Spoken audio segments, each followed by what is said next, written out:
মাছের মাথা দিয়ে বাঁধাকপির ঝাল তো অনেক খেয়েছেন, কখনো এই রকমভাবে একবার বানিয়ে দেখবেন। ভালো লাগলে লাইক করবেন, কমেন্ট করবেন, শেয়ার করবেন, অবশ্যই আমাকে সাবস্ক্রাইব করে দেবেন। আমি আজ বানিয়ে দেখাচ্ছি মাছের মাথা দিয়ে বাঁধাকপির ঝাল।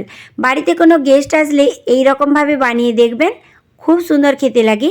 আমি একটা মশলা দিয়েছি, যেটা দিয়েছি ওটা দেখে নেবেন। এই রকমভাবে একবার বাড়িতে বানাবেন আর আমাকে কমেন্ট করে বলবেন কেমন হয়েছে। 3টে রুই মাছের মাথাকে ভেজে তুলে নিয়েছি একটা প্লেটে।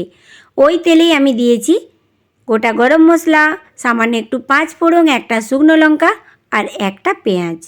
খুব ভালোভাবে নেড়েচেড়ে ভেজে নিয়ে দিয়েছি আদা রসুন টমাটোর পেস্ট। তাতেই দিয়েছি হলুদ গুঁড়ো, জিরে গুঁড়ো, ধনে গুঁড়ো, লঙ্কা গুঁড়ো আর কালারের জন্য দিয়েছি কাশ্মীরি রেড চিলি পাউডার। আর দিয়েছি স্বাদের জন্য নুন। গ্যাস স্লিম করে খুব ভালোভাবে মশলাটা কষিয়ে নেব। মশলা থেকে তেল ছেড়ে গেলে দিয়ে দেব কেটে রাখা বাঁধাকপি।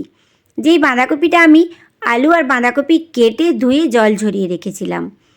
বাঁধাকপিটা দিয়ে খুব ভালোভাবে নেড়ে চেড়ে নেব। আমি কিন্তু কোনো জল দেব না, জলটা ঝরিয়েই রেখেছি বাঁধাকপি থেকে। আপনারা কিন্তু এইরকমভাবেই বানাবেন।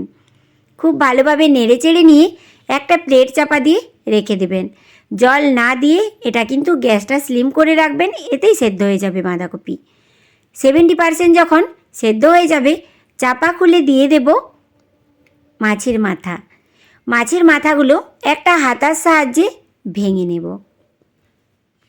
খুব সুন্দর খেতে লাগে, দারুণ সুন্দর খেতে লাগে। বাড়িতে কেউ আসলে কিন্তু অবশ্যই একবার ট্রাই করবেন, আবার আমি বলছি।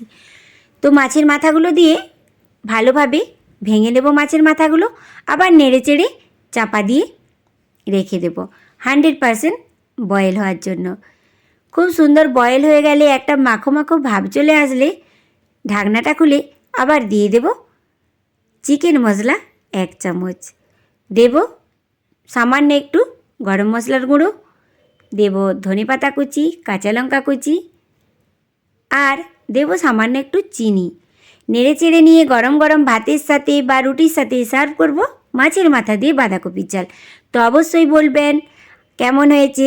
আসছি অন্য কোনো রেসিপি নিয়ে। টাটা।